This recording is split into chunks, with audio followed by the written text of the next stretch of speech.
Vamos a leer Ruth de 3, del 1 al 5. Dice: Después su suegra Noemí le dijo: Hija mía, ¿no he de buscar seguridad para ti, para que te vaya bien? Ahora pues, ¿no es Booz nuestro pariente con cuyas criadas estabas? He aquí, él avienta cebada en la era esta noche. Lávate pues, úngete y ponte tu mejor vestido y baja a la era, pero no te des a conocer al hombre hasta que haya acabado de comer y beber. Y sucederá que cuando él se acueste, notarás el lugar donde se acuesta. Irás, descubrirás sus pies y te acostarás. Entonces él te dirá lo que debes hacer. Y ella le respondió: todo lo que me dices, haré. Pues Señor, ayúdanos una vez más para escucharte en tu palabra. Dirige ahora a Marisa y bendícenos con tu palabra, Señor. Te lo pedimos en el nombre de Jesús. Amén. Bueno, me gustaría hacer un pequeño introducción antes de hablar del texto este.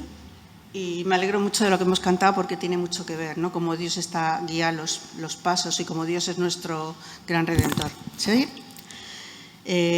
En estos momentos de la lectura, Noemí y Ruth están en Belén. Sabéis que Belén significa tierra de pan. El ambiente del libro de Ruth es muy bonito, es el tema del campo, de las cosechas, todo esto, y es un tema bonito. También pienso yo como David también era de Belén y pastoreaba las ovejas, y ahí se encuentra a Ruth con Noemí. Pero como sabéis, anteriormente habían pasado una serie de desgracias muy grandes en sus vidas. Ellos vivían en Belén, pero por una gran hambre decidieron irse a Moab, al extranjero, a vivir, y allí pues pasaron todas las desdichas más grandes que puede pasar, ¿no? Porque Noemí perdió a su marido, a sus 2 hijos, sus hijos estuvieron allí, se casaron, tuvieron mujeres, pero ahí quedaron viudas pues las 3 mujeres, ¿no? Noemí, Ruth y la otra. Entonces, de pronto en Moab vienen unas noticias diciendo que Dios ha visitado a su pueblo y que ahora hay pan, y entonces Noemí decide volver, como sabéis, ¿no? Pero volvieron, pero ¿os imagináis cómo se sentiría Noemí? Ella lo expresó en algún momento cuando llegó al encuentro a Belén y fueron todos a recibirla, pues dijo que la tenían que llamar Mara amarga, ¿no? Y decía también que el Todopoderoso me ha afligido. Imaginaros Noemí con 3 pérdidas tan grandes y la tristeza, ¿no? Allí llegó derrotada junto con Ruth, que la acompañó, y parecía que todo estaba muy mal. En los momentos difíciles a veces podemos pensar lo mismo, ¿no? Quizá Dios me ha abandonado o Dios me está afligiendo. ¿Por qué? ¿Qué es lo que ha pasado? Dios tendría en cuenta a Ruth. Ruth su vida estaba perdida para siempre, arruinada, pobre, empobrecida, sin esperanza. ¿Dios se acordaría de Ruth también? Pues, ¿qué pasaría, no? Hay un salmo que decía el rey David que pone en el 34:8: cercano está Jehová a los quebrantados de corazón y salva a los contritos de espíritu. Hemos dicho que qué amigo nos es Cristo, qué amigo nos es Dios para todos, ¿no? Porque el Señor escucha a los que están tristes, a los que están contritos de espíritu, quebrantados, ¿no? Dios estaba al control de la situación, aunque ellas no lo veían, porque ya hemos hablado mucho del tema ¿no? De la providencia. Circunstancias muy duras, pero poco a poco el Señor fue permitiendo que se fueran dando cuenta que no estaban abandonadas, sino que Dios estaba por ellas y que tenía un plan maravilloso para ellas, ¿no? Ruth descubriría que iba a encontrar un pueblo, el pueblo de Dios, se unió a su pueblo y ahí encontraría todas las bendiciones y al Dios de Israel sobre todo, ¿no? Y Noemí pues también iba a recibir muchas bendiciones a través de los planes que Dios tenía preparado para ellos, ¿no? Noemí y Ruth fueron reconfortadas por el Señor, pero también más adelante Dios iba a bendecir al pueblo de Israel a través del nacimiento de Booz, ¿no? Porque de su descendencia nacería nada menos que el gran rey David, o sea que un gran pastor, un gran gobernador saldría para gobernar Israel, pero además el mundo entero iba a ser beneficiario de las bendiciones de Dios, porque de esa misma genealogía nacería nuestro Salvador, el Señor Jesucristo, y el Señor tenía en mente a todo el mundo, ¿no? Igual que quiso incorporar a esta moabita dentro de la genealogía de Jesús, todos nosotros estábamos en la mente del Señor, nacería un gran Salvador. No sé qué pensáis de la providencia de Dios, ¿no? Pero Dios actúa providencialmente en nuestras vidas. La providencia de Dios es el cuidado que Dios tiene y cómo preserva todas las cosas que ha creado. Él no las abandona, ¿no?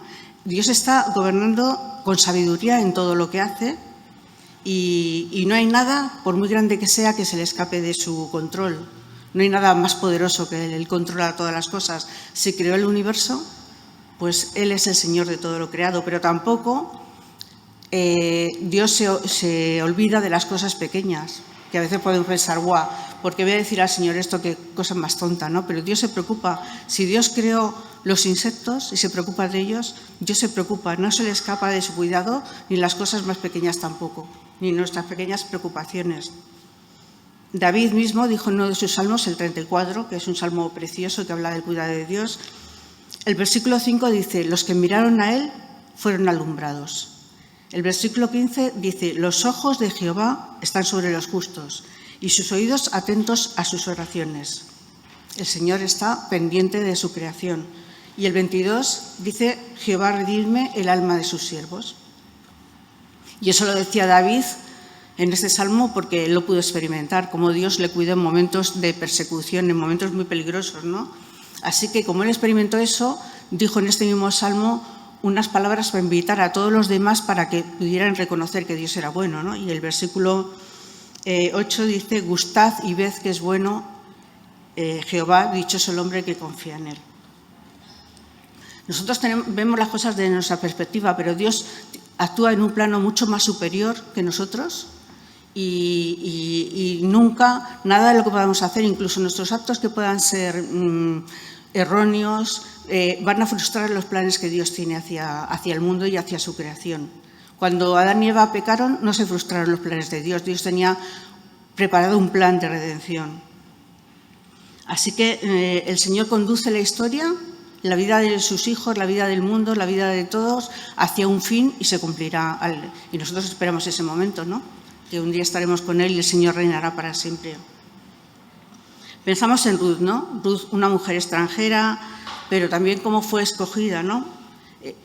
Pienso cómo llegó a conocer al Dios de Israel, qué privilegio, ¿eh? En medio de esas sociedades tan alejadas de Dios, pudo conocer al Dios verdadero, al Dios de Israel.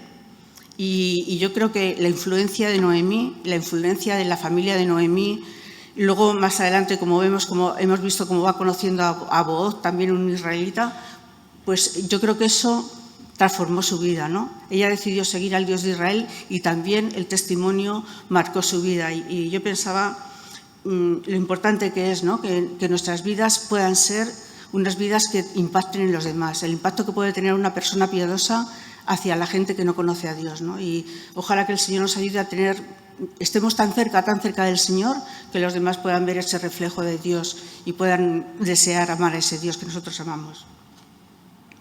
Bueno, a lo largo de nuestra vida, si no han venido pruebas, vendrán seguro, ¿no? Porque, como dice Eclesiastés, hay tiempo para todo, para llorar, para reír, y vendrán pruebas, y pruebas duras a lo mejor a lo largo de la vida, que parece que estamos atravesando un desierto, que no vemos horizonte, no vemos un oasis por ahí ni nada, ¿no?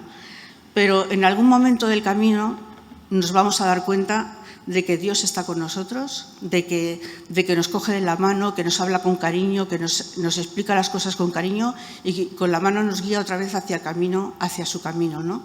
Y nos guía otra vez, nos consuela, nos reconforta, nos da esperanza, nos fortalece en la fe. Dios anda con su pueblo en todas las circunstancias, ¿no? Anda con su pueblo en medio de los fracasos, en medio de la prueba, de la persecución. Fijaros, nuestros hermanos creyentes perseguidos, pues Dios está con ellos también, ¿no? De alguna manera especial, Dios está allí consolando. Y en medio de la incertidumbre, del desaliento que puede venir a nuestras vidas, Dios está ahí, aunque a veces no nos demos cuenta, pero al final lo entenderemos. Dice Romanos 8:28 que sabemos que a los que aman a Dios, eso es. Estaba leyendo un libro de Alistair McGrath, o como se diga en inglés, que dice cosas muy interesantes, ¿no? Dice, el cristianismo lo que ofrece, lo demás que ofrece del mundo no ofrece lo que el cristianismo ofrece, dice. El cristianismo ofrece una visión de la intervención de Dios en nuestras vidas, pecadoras, y actúa por medio de su perdón y su gracia, ¿no? y suple la necesidad que tienen todas las personas, ¿no? Todas las personas tienen una necesidad de una visión que les guíe y que les inspire, pero el cristianismo da eso a nuestras vidas, ¿no? Interviene y nos guía y actúa con poder siempre en nuestras vidas, ¿no? Y esta visión nos hace seguir adelante, alienta nuestra esperanza, que es una esperanza que está basada en la roca de un Dios digno de confianza. Qué grandes cosas tenemos, ¿no? Y qué grandes cosas tenían Ruth, Noemí y todos los creyentes, David, todos los que han esperado en él, y todo el pueblo de Dios, Israel, y nosotros la Iglesia. Bueno, pues Noemí estaba dándose cuenta de que Dios estaba actuando así, ¿no? Perdona. Todo lo que pasó, ¿recordáis todo lo que pasó antes de que volvieran a Belén? Y cuando volvieron, todo lo que pasó, que Dios estaba actuando de una forma providencial, pues eso le animaría a Noemí, ¿no creéis? Por ejemplo, el hecho de que los campos allí en Israel no estaban señalados, se ponía campo de Booz, campo de no sé qué, o con unas verjas, sino que había piedras que separaban. Y qué casualidad que Ruth fue a parar al campo que pertenecía a Booz, que era un pariente lejano de la familia de Elimelech, ¿no? Y luego cómo fue cuidada, protegida por este hombre, como todo lo que pudieron recoger de la cosecha de más que suplió todas sus necesidades económicas, pues ya sabía Noemí que Dios estaba allí obrando, ¿no? Que algo pasaba. Así que habían sido reconfortadas, habían recibido esperanza, y entonces Noemí ve la respuesta de Dios, ¿no? ¿En quién la ve? En Booz. Booz era un hombre poderoso, tenía dinero, era importante en Israel, pero también era un hombre piadoso, que amaba a Dios, un hombre generoso, pero sobre todo, lo importante aquí es que era un pariente cercano. Y eso era muy importante, porque ¿qué significado tenía lo del pariente cercano? Israel era una sociedad, Dios había dado las leyes a Israel, unas leyes muy buenas de protección y de todo, y entonces en aquel entonces, pues, Dios había dado unas leyes para protegerse, ¿no? Y se tenían que proteger unos a otros, ¿no? Y entonces en Israel cada miembro de la familia cuidaba del otro y tenían la obligación de protegerse unos a otros, así que nadie quedaba excluido del cuidado ni solo, sino que estaban protegidos, ¿no? A través de los familiares. Por ejemplo, en Levítico 25 habla de un pariente cercano que rescata la propiedad de un familiar. Si un familiar se arruina, pues dice, cuando tu hermano empobreciere y vendiere algo de su posesión, entonces su pariente más cercano, más próximo, vendrá y rescatará lo que su hermano hubiera vendido. Y, por ejemplo, en Levítico 25, 47, 48, dice, el pariente que libera a uno de la esclavitud, hablando de a lo mejor está con un forastero, hay extranjeros, y entonces él pues se empobrece tanto que se pone como esclavo, como era normal en aquel entonces. Dice, pues si un hermano tuyo se hace esclavo, pues tú tendrás que rescatarle y librarle de esa esclavitud, ¿no? Y es lo que decía, ¿no? Entonces, la idea de esta persona, el rescatador de la familia, tenía un nombre que era el Goel. El Goel era muy importante en Israel, ¿no? Era el Redentor. Y resulta que Elimelech era Goel, era un familiar que podía salvar de la situación a Noemí y Ruth, aunque no era un pariente cercano, no era hermano era lejano, ¿no? No era hermano de Elimelech. Era hermano de Elimelech, perdón, pero no era el marido de Ruth. ¿Ves? Me he liado. No era el marido de Ruth, era el hermano de Elimelech, ¿no? Es interesante que, pensando en la figura de Goel, el Antiguo Testamento habla de Jehová como el Goel de Israel un poco. Es que hay un texto muy bonito, pero no lo quiero adelantar porque más adelante en el texto se explicará mejor, ¿no? Pero Dios dice que hace un pacto con Israel y habitaba con ellos y era su protector, ¿no? Y dice que Dios extendí mi manto hacia ti para protegerte, ¿no? Como se hacía, como vamos a ver que iba a hacer Booz con Ruth cuando le destapó los pies, ¿no? El Señor extendió su manto para proteger al pueblo de Israel. Bueno, me he adelantado un poco, pero luego digo un poco más, ¿no? Deuteronomio 25, 5 a 10, habla de la ley del levirato, que es la ley de los hermanos, y esto ya tiene más que ver con lo que estamos viendo, con lo que va a pasar con Ruth y todo lo que va a hacer Ruth, ¿no? La ley de los hermanos del levirato, y también tiene que ver con el cuidado familiar, y se explica que el caso de varios hermanos, si por ejemplo un hermano muere sin haber tenido hijo, Entonces el otro hermano se tiene que casar con la viuda con el propósito de que el nombre suyo no sea quitado de Israel, sino que su nombre permanezca en Israel y también para la propiedad, para que no perdiera la propiedad. Es una forma de rescate, ¿no? Eso es lo que tenía que hacer. Esa es la figura del Goel en la ley del levirato. Y bueno, pues dice, bueno, si el texto está en el versículo 5-6 de Deuteronomio 25, dice, cuando hermanos habitaren juntos y muriera alguno de ellos y no tuviera hijo, la mujer del muerto no se casará con hombre extraño, su cuñado se llegará a ella y la tomará por su mujer y hará con ella parentesco. Y el primogénito que ella diera a luz sucederá en el nombre de su hermano muerto para que el nombre de éste no sea borrado de Israel. Era una ley de protección, ¿no?, a las familias. La verdad es que la imagen del rescatador de Goel es una imagen que aparece mucho en el libro de Ruth, ¿no? Es un libro muy pequeñito, pero se menciona 22 veces porque es importante, ¿no? Ruth iba a experimentar el cuidado de Booz, ¿no? Porque Booz iba a hacer de Goel para con ella, ¿no? Y lo iba a hacer de una forma generosa, voluntaria, no estaba obligado, pero lo iba a hacer porque quería, ¿no?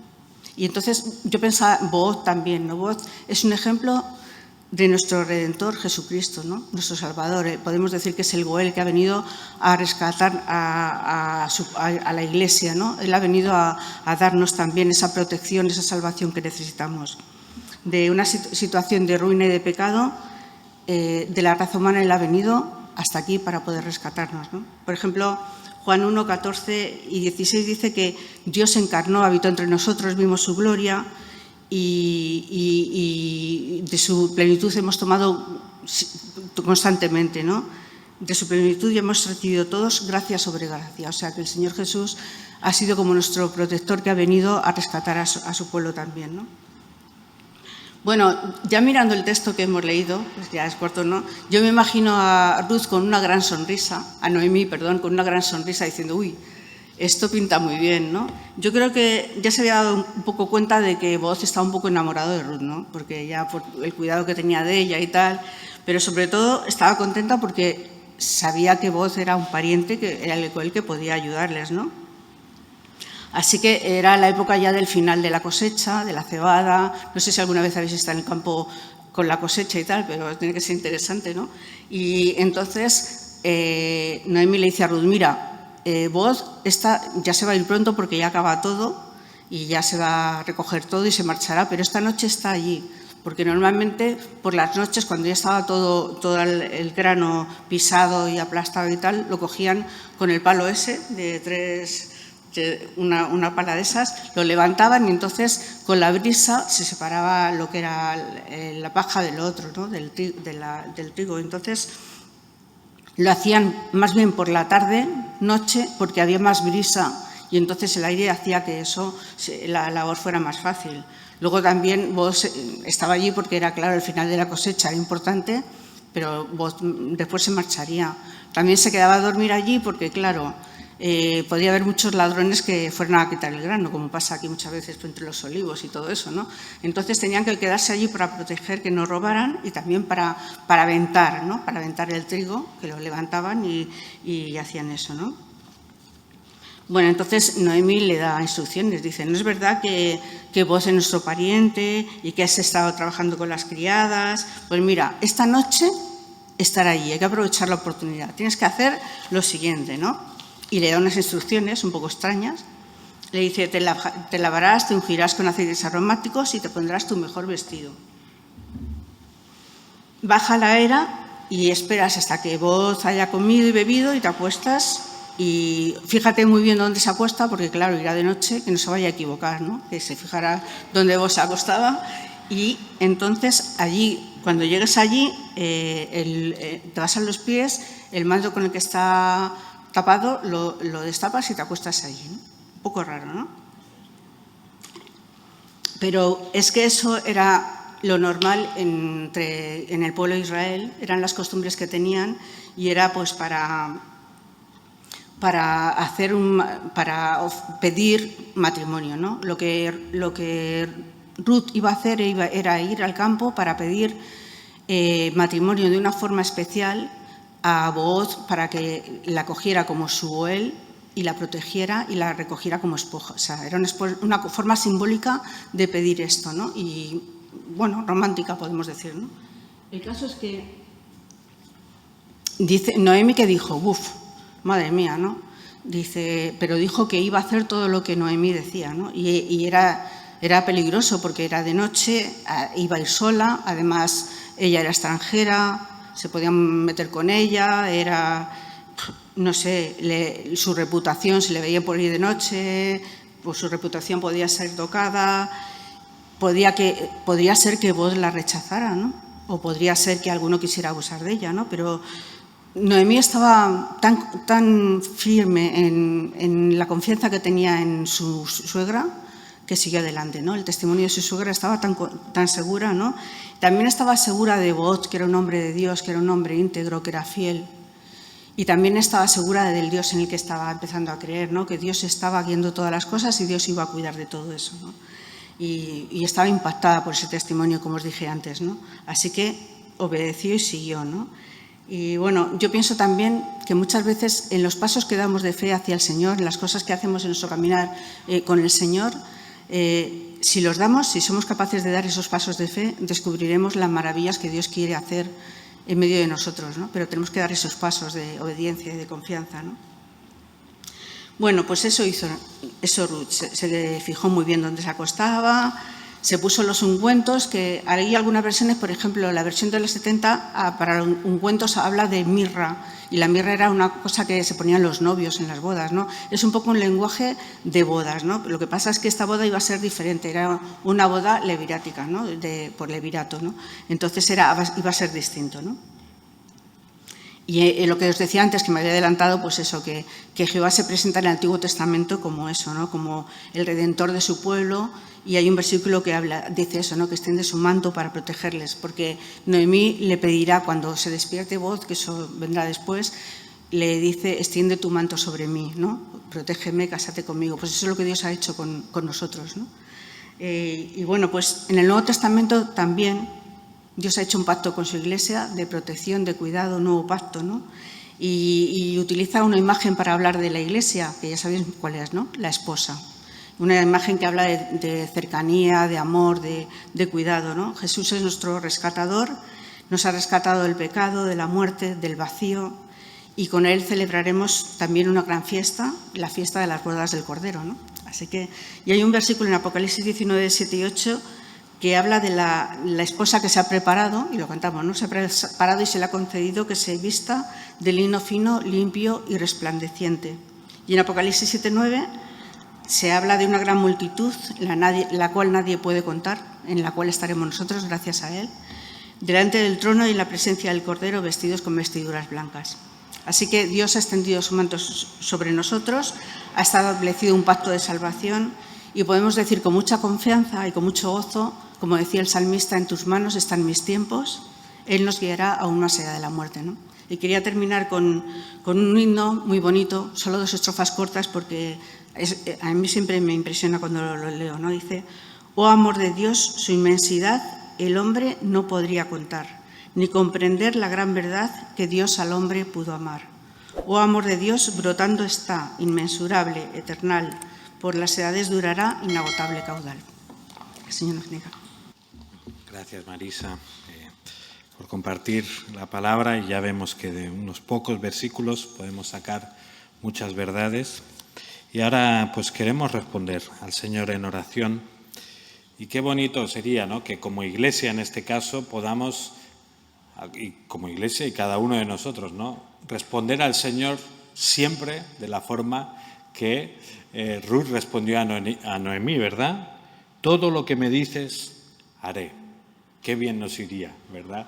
Como Iglesia, como individuos, si nuestra respuesta al Señor siempre fuera, todo lo que me dices, haré. Pues vamos ahora a responder al Señor dándole gracias por esa provisión que Él ha hecho, ya hemos visto, pero también ayudándonos a reflexionar sobre cómo respondemos a esa provisión. Así que, por favor, libremente respondamos al Señor.